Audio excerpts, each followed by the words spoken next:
G'day, my name's Evan. This is just a bit of a video about Black Seas. It's the first tabletop miniature game that I've ever really gotten involved in. I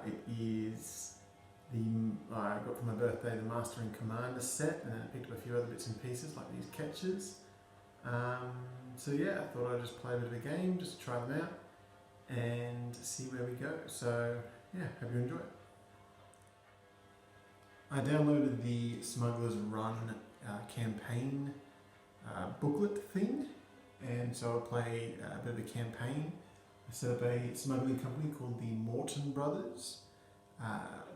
These are the two ships that we've purchased. I'm not doing the sort of campaign target. Basically what I did was I made up a story where basically the Moreton Brothers, they wanted to start a smuggling gang, as you do, and they went into debt purchasing the ships and purchasing the cargo. So their goal basically is to, in about 6 goes, pretty much I'll play through every mission in the Smugglers Run set, and with the exception of the competing Smugglers mission.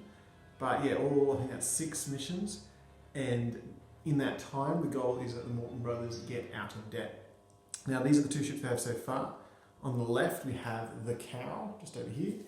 It's green, it is a French, flagged up as a French ship. The design's just random, I just made it that colour, green and white. The other ship, I'm calling the Blue Barnacle. It is flagged up pretty crazily because it's meant to be just a random privateer type ship. But it is actually painted up, the colours are meant to be reminiscent of the Endeavour, a bit of a controversial ship in Australian history, but nonetheless, the colours are that of like the Endeavour, or more or less. Like I said, this is the first time I've ever done sort of tabletop painting stuff, so it's all a bit howdy father, but it should look alright and it should be a bit of fun. So we'll follow the Endeavour primarily. We're calling it the Blue Barnacle. We're going to follow that ship in the battle. I'm not going to play out the whole thing, like you'll see me play it, but basically the only naval actions that we'll actually see and roll for and all that stuff will be the ones that only directly relate to the Blue Barnacle. That way hopefully it speeds up the game, and also, you know, gives us a first person ship eye view of the conflict going on around these ships. So yeah, the only other additional thing is the Cow is a brig, and it has all the rules of a brig associated with it. And the Ketch, we're not going to have it as a Ketch, we're going to say it's a small merchant ship. But I rolled its history, and its history is that it was an ex-military ship. So we're going to say it's an experimental military ship, one that has 1 mortar, but it also has 1 colonnade, the close quarters, heavy shot type weapon, basically like a shotgun type thing. And so it's unusual in that way. It's got a weird cannon setup. In addition, while it does have a yellow turning circle, it will have 5 inches of movement. So yeah, the idea is it's an experimental ship, bit of a failed experiment, and now the Moreton Brothers were able to sort of pick it up and now using it in their smuggling operation. So let's say that Captain James Moreton is piloting the Barnacle while his brother William Moreton is on the Cow. So let's see if they can get through their first mission and make a profit at the end of it. So the idea of this is pretty simple. The Moreton Brothers have set out from Denmark. Their goal is to smuggle a pretty light load of beer into England. They're heading to Newcastle or something like that. Now, this is a new company, so they went a light load, only went about 3 units of beer, but if this all pulls off, they'll get at least £900 worth, and a good way to paying off their debt of I think it was £1,200 in total. So that's what they're trying to do. They're sneaking through. It's quiet, it's dark, they don't have any permits to be travelling, but if they just keep their head down, they shouldn't get too badly noticed. They're moving through the sort of trade routes and the trade lines, but as they do so, they notice other ships, more official government-looking ships, off to their north and their south.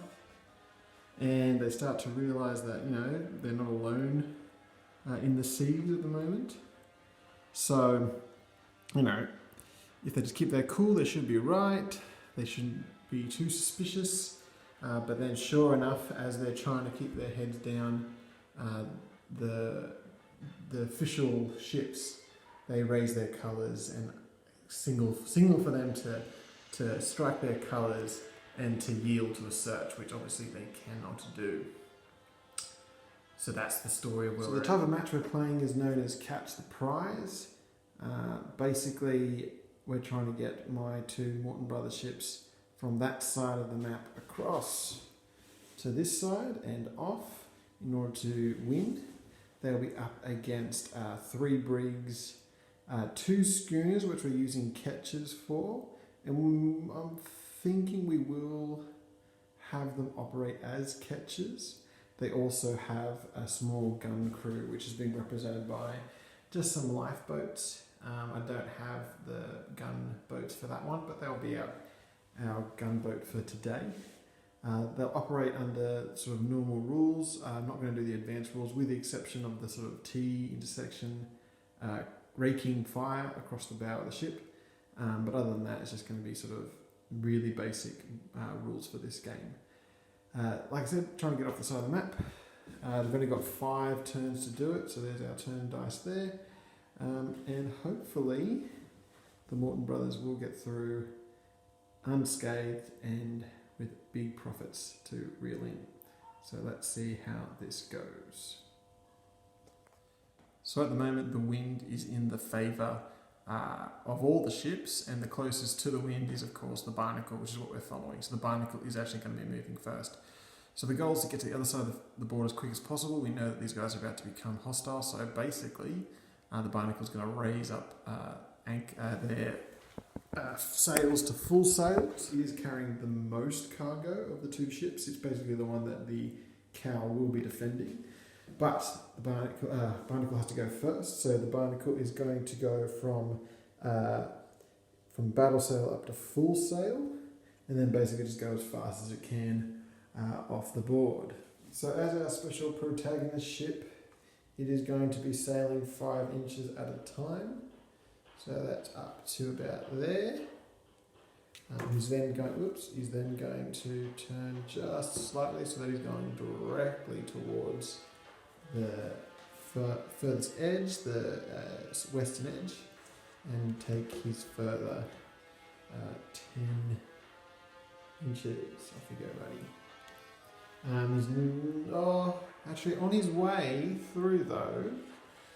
When he's at that 10-inch mark, he actually will probably, just because he needs to get out of there safely, he might take a pot shot off at one of these suckers. Okay, so I'm going to look at the firing chart, and basically with the mortar having an automatic reduction of basically -3 of his chances of hitting anything.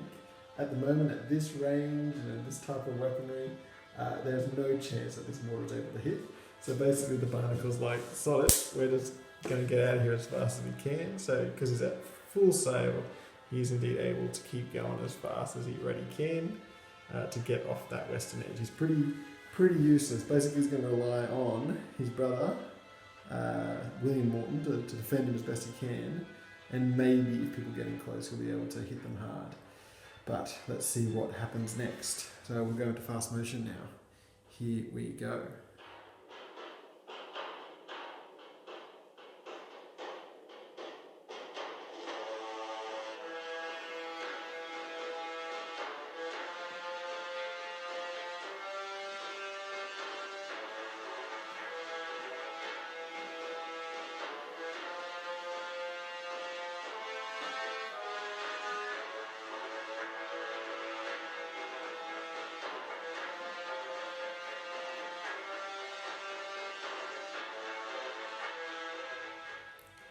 Okay, so that was the end of the first round. Already straight into the action, which is what I kind of like about this game. The Barnacle couldn't do anything, but in the end the other ships began to come in and circle around. The Cow ran interference to literally dive between the Barnacle and this ship over here, which I believe is the Sloth. They just firing away, basically not scoring any hits. It wasn't until over there, the Prince of Wales gave it a shot and actually got the cow and delivered a little bit of damage, but not too bad. Over here, the supply tried to give the barnacle a crack, but he missed in the end. And both the catchers, they're out in the wings. They basically with that -3 hit to their chance of hitting, they can't do much at this stage. So basically I'm thinking they're probably going to be slowing down to take a shot. They're putting themselves in a good position to basically crack the nut of the barnacle. But anyway, I'm going to clear this board and roll for the wind, and we'll see what happens next.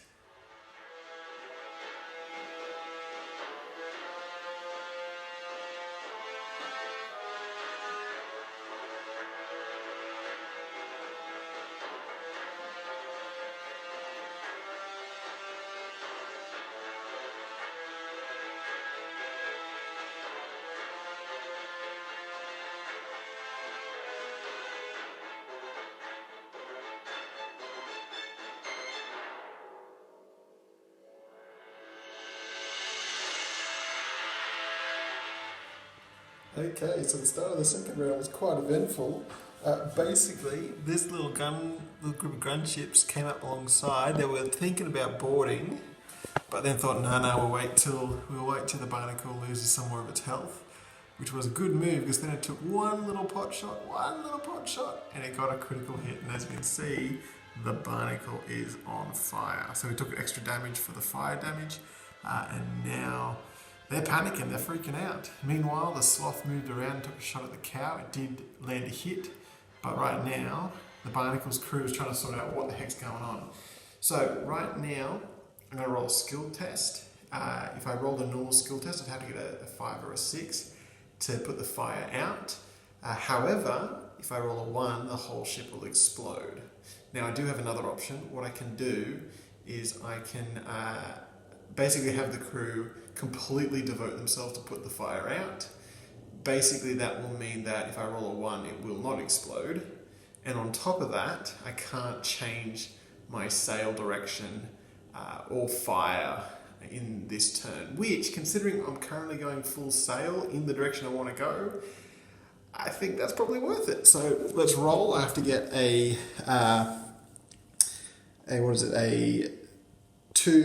3, 4, 5, 6.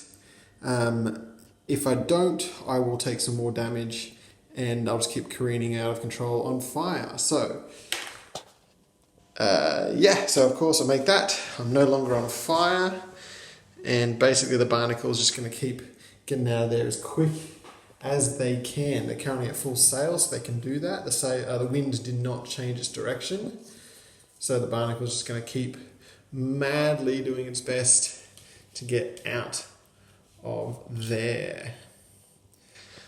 Alright, oops, sorry about that, didn't see that on the camera. So you, buddy, are going as fast as you can in this direction, and he's getting closer and closer to the edge. Meanwhile, all this madness is just going on behind. So keep going, buddy, you can do this, you can get out of here.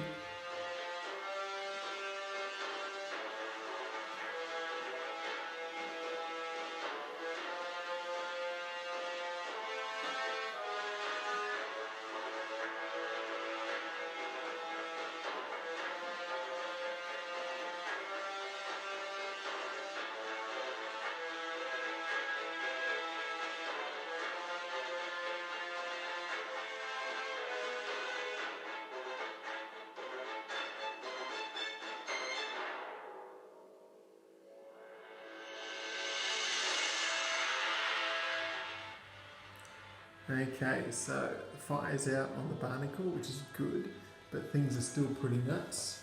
As you can see, lots of fire, mainly towards the cow, but at least the prince over in the distance, and over here the supply get a crack at the barnacle. But all shots just sailed past, fortunately. They had pretty good chances, but no, they didn't get any. They're really hoping for those criticals though, so that way they can sabotage the ship in some way. Now, the mortar ships, they're completely useless at this stage. So basically over there, The zebra, named for pretty obvious reasons, has stumbled on strategy. Basically, it's the only chance that they've got to slow these things down. They've careened in front of the cow. The goal is to basically block their path. Now, the rules of Black Sails discourages ramming actions, but there's nothing to say that you can't use yourself as a physical shield to slow things down. So basically, the cow is going to need to do a skill check in order to avoid the zebra. The zebra will be a part of that as well. But if it fails, it's going to take some serious damage and possibly sink because someone jumped in the way. They didn't ram, the zebra didn't ram the cow, but it got in its way. And unfortunately for the barnacle, over here we have what's her name? Lady Nelson. The Lady Nelson probably has the same idea in mind, but it's got to navigate into the way of the barnacle in order to stop it. So that was the end of the second round. We'll move on to the third. I'll clear the table and check for the win.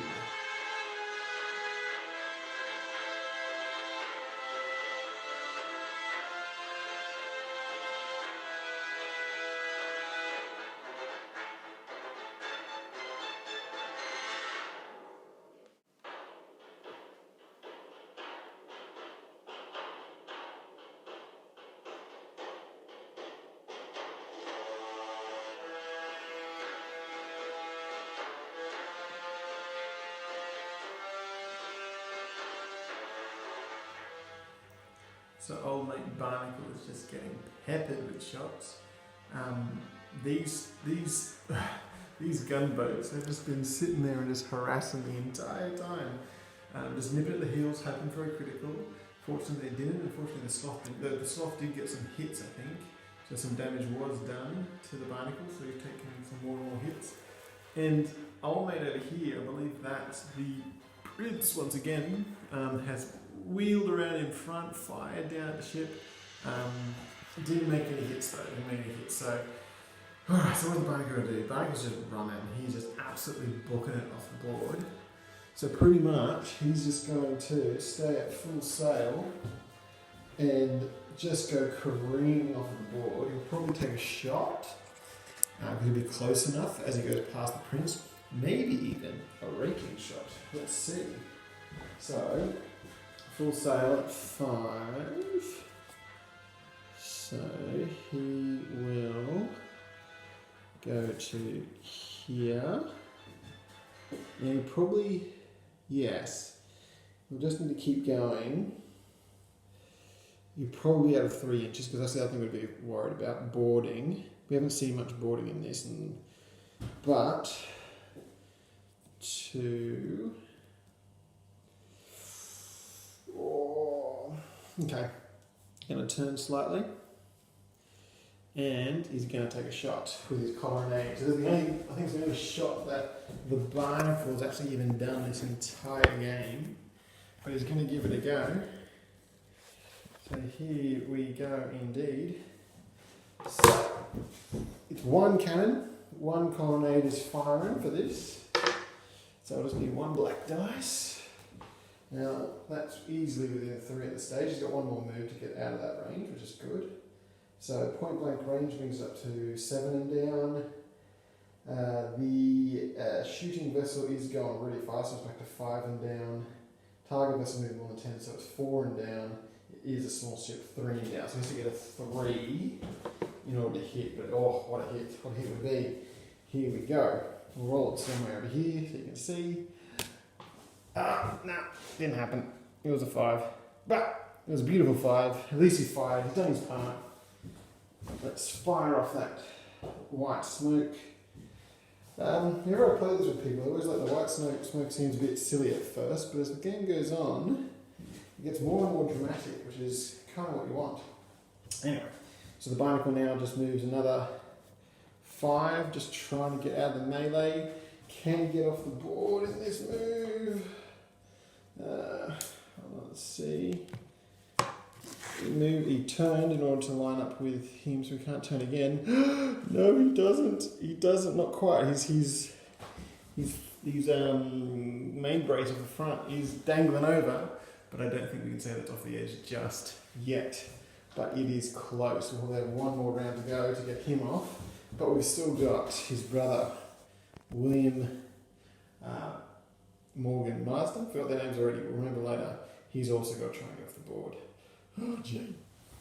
Actually, had another look at the victory conditions, and William in the cow does not actually have to get off the board. It's just the prize that needs to get off. Nonetheless, we do want to keep this ship from scuttling, because that might reduce our prize / we'll completely lose out on that ship. And it reminded me that he is currently on the verge of colliding into the zebra. So where'd they go? Oh, there they are. He now needs to basically roll a skill test to get past this guy. We might as well do that now. I'm not actually following him directly, but this is exciting. Let's see what happens, if we can survive this. So basically they both roll a skill check. If either of them succeed the skill check, then basically it gets a little bit gamey and they basically pass straight through each other, which is a bit silly, but you know, again, they're trying to discourage collisions in this game, like ramming speed type stuff. There's also, because they're desperate to make, not to have a collision, I believe, I'm just quickly looking it up now, that there is an additional bonus to the skill dice to avoid the collision. So it is 4, 5 or 6. If I can either one get rolls at 4, 5 or 6, the collision doesn't happen and they just pass through each other. But the zebra is hoping that that doesn't happen because it actually kind of wants the cow to crash. But no, one of them got it. One of them got the 5. So he saved his houses. Let's keep going.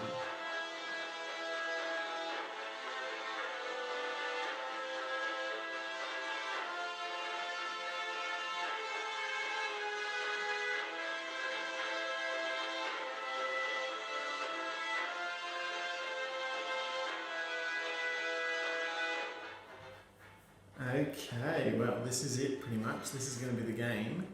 So this is turning not the end of the third round just yet. All the other ships have been just firing away trying to get the others as they escape, but they've been failing thus far. As you probably saw, it got to the cow to the point where it was like halfway off of the board. Now technically in these Smugglers Run games, if the smuggler ships go off the board before the end of the match, they've basically forfeited their cargo. They've chucked a hand solo and dumped it and run. But considering we're almost at the end and they're coming off of the western edge anyway, I thought in my head, oh well, I'll count that as basically them just slipping away, knowing that William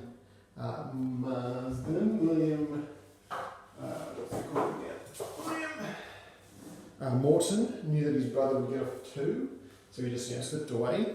The other mortar ships, the catchers, were also slipping away to not be able to bring down William, but just follow him, tag him maybe, but it's a fruitless venture. What they didn't expect was that the supply is making a real last minute gambit. He's come flying in to try and grapple the barnacle. So now technically they can't grapple each other because they both have been just absolutely flying along at full sail. But let's make this interesting, shall we? So basically what we'll do is we'll say that the supply is going to make one last ditch effort. They're going to chuck their ropes across. They're within 3 inches to try and grapple the barnacle and bring it to a stop. It normally isn't allowed, but let's just do it just for the sake of excitement and drama. And as a mechanical benefit to the barnacle and the fact that this shouldn't be happening, we'll say that the supply can only make this roll on a 6. So if the supply gets a 6 right now, the whole thing will grind to a halt. We'll have some boarding combat, but that's only if the supply can roll a 6. So let's have a look, shall we? Oh, you won't believe this. It's just off camera. I'll nudge it across. I swear I haven't moved it. I haven't changed it. It is a 5. It is a 5. So let's say they threw their ropes. It caught the ship just, but because they were both flying along in different directions so fast, the ropes caught and broke. And with that, that is the end of that round. So the barnacle is just on the edge of escaping, but because he's furthest away from the wind, he's going to be the last one to move in the next round. So he's just got to hope that none of these other boats are able to cripple or board in the last moments of this game. So alright, I'll reset all the tokens, roll for the wind. Let's see how this last round goes.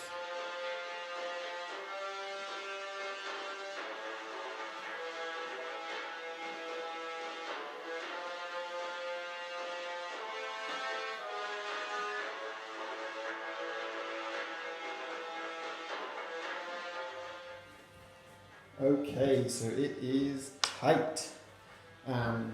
Basically, the sloth, this is sloth, isn't it? Yep, the sloth has come careening in, fast as lightning, to try and grapple. Basically, he's gotten in within 3 inches, and I think there's probably enough space for the prince also to make an attempt if the sloth fails this. But once again, we'll roll. We shouldn't be, technically, but just because it's more exciting this way, we're going for a 60 to succeed. Oh my gosh, he succeeded. He succeeded. Okay, so we now go into a grapple. Okay, so the idea is that they both throw ropes and they pull each other in closely, roughly in the middle. We then have a boarding combat. The ships are grappled, they're about to have like a fight, trying to board each other's ships.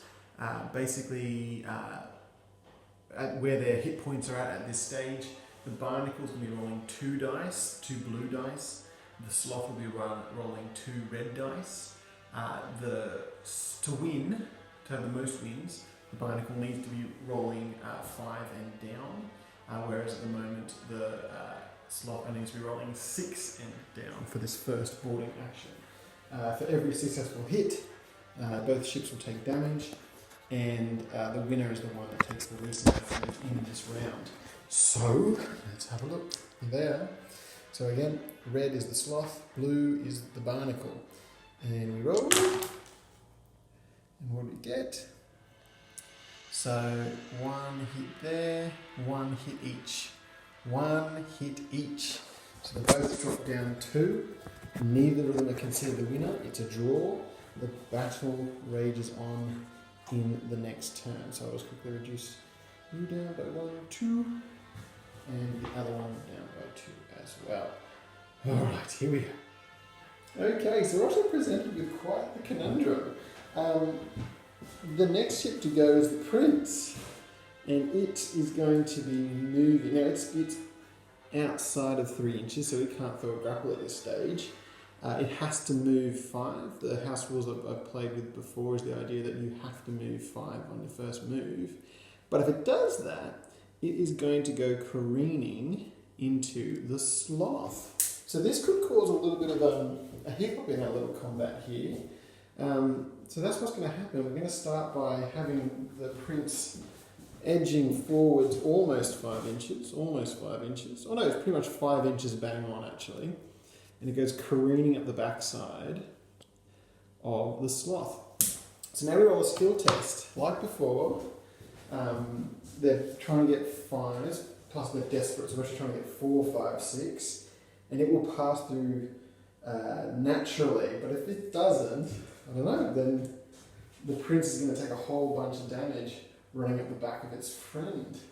Let's see what happens. Yeah, they're safe. They're all good. So, this passes through on the next for 5 inches. 5 inches. Da-da-da-da-da. Yep, there's pretty much right in front there. And it was going full sail, I believe. Yep, which means it goes another 5. Which basically is going to send him not quite off of, if he turns a little bit, not quite off of the map, but he's certainly out of play at this stage. Alright, the barnacle is next. Okay, so the barnacle just needs to get off the board. So it is going to try and disengage from this fight. It's going to roll to 1 dice, try and get a 5 or a 6. It will then limp away at light sail, which will take it just off the board. Oh, will it? Yeah, let's just say it will, eh? Alright, so it needs to go 5 or a 6. Try and get away and succeed. Here we go. Oh my gosh, it does. So they cut the ropes as best they can and they flee for their lives. So let's have a look. I'm pretty sure this is going to get them off the board. Oh, get it out of the way. So there's the end of that there. We'll put this here. And that would bring you to here.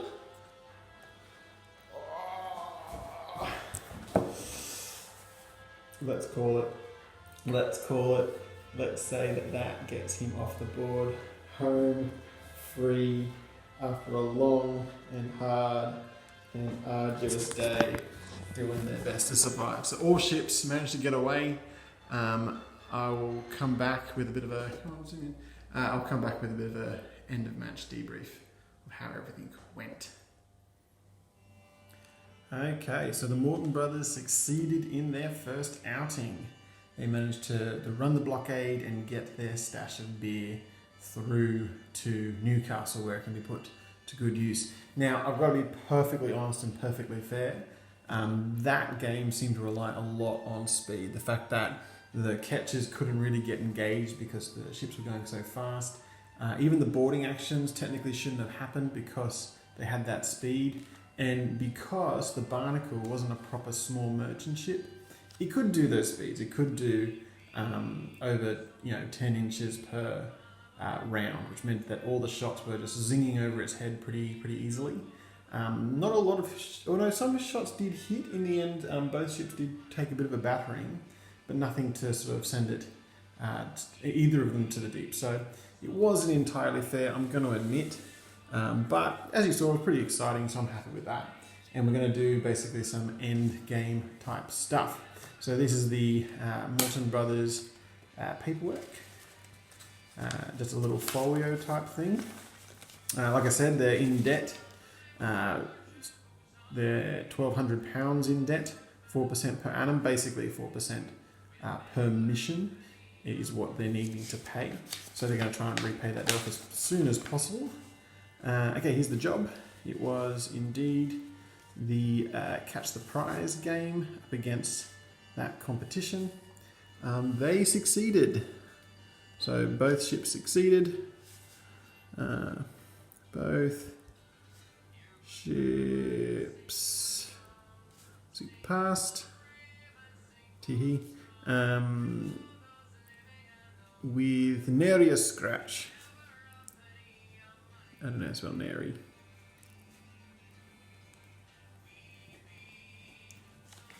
So it was a success, and they'll be able to sell off their full stock of beer. Okay, so post-game, let's see what we're going to do. First we sell our cargo. Ships that were not sunk or did not strike their colours in the preceding scenario have successfully got their cargo through to their destination. Each trade unit they carry may be redeemed on the listed price on the previous page. That was £300 for the beer. So they're going to get £300 worth.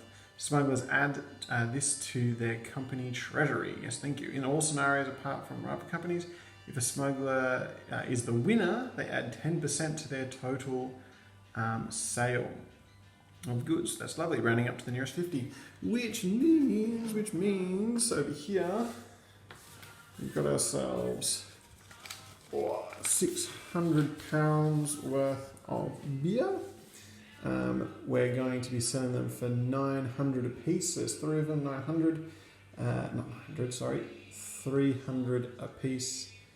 It's late at night. Sorry, my maths brain is not really working very well. 900 for three units of beer, plus 90 for the rounding up because they were successful in that mission.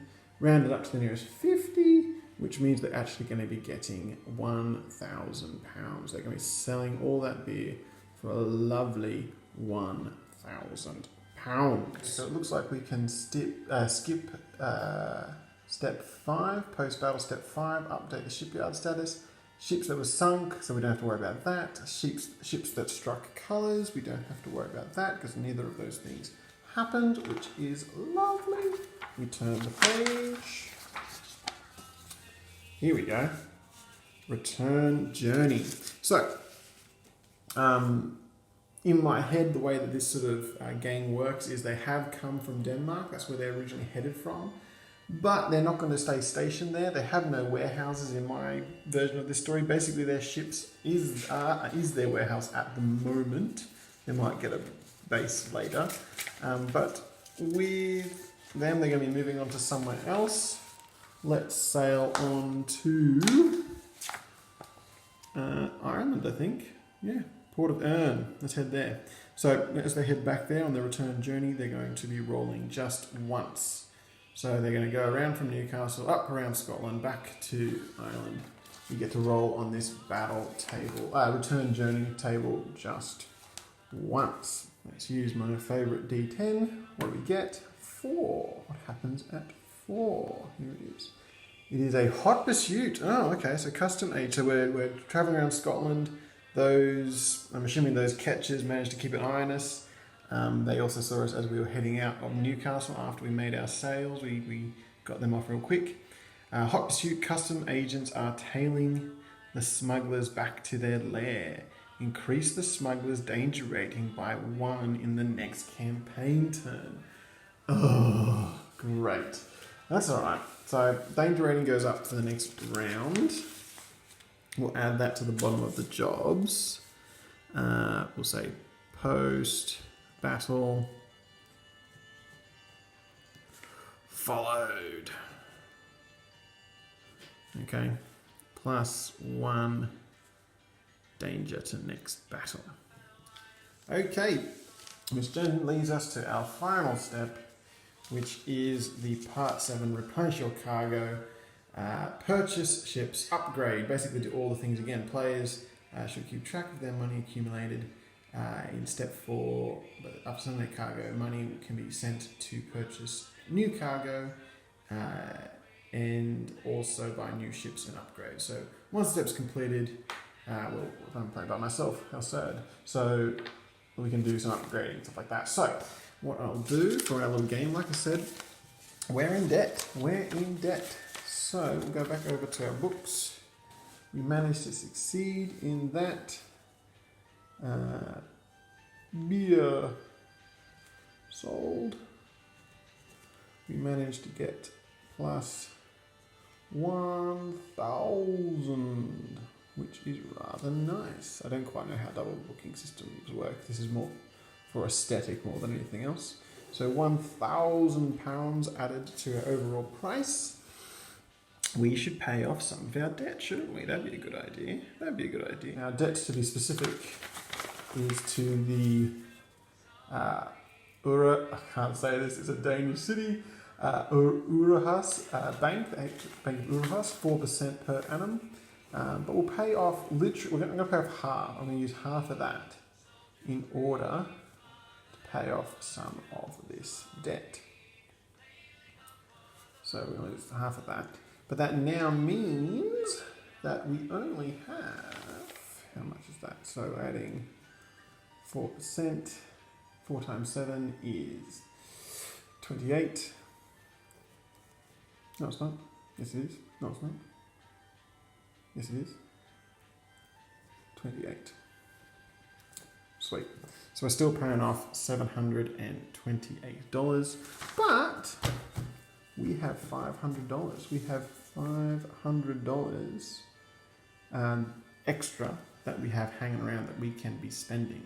So I will spend them on some upgrades, I think, or maybe a new ship. I don't know. I'll make up my mind later. We'll sort out our ships. We might get a new one, and or we might upgrade. I don't know. So many choices. So many beautiful choices. But thank you for watching. If you did decide to watch for some mad reason, I hope you enjoyed it. I'm going to take this and figure out if I want to buy a new ship or want to just fix up these two. Maybe do something about the fact that the barnacle can barely even shoot unless something is right in front of them. But like I said, I hope you had fun, and maybe you'll see more later adventures of the Moreton brothers and their nefarious schemes. Okay.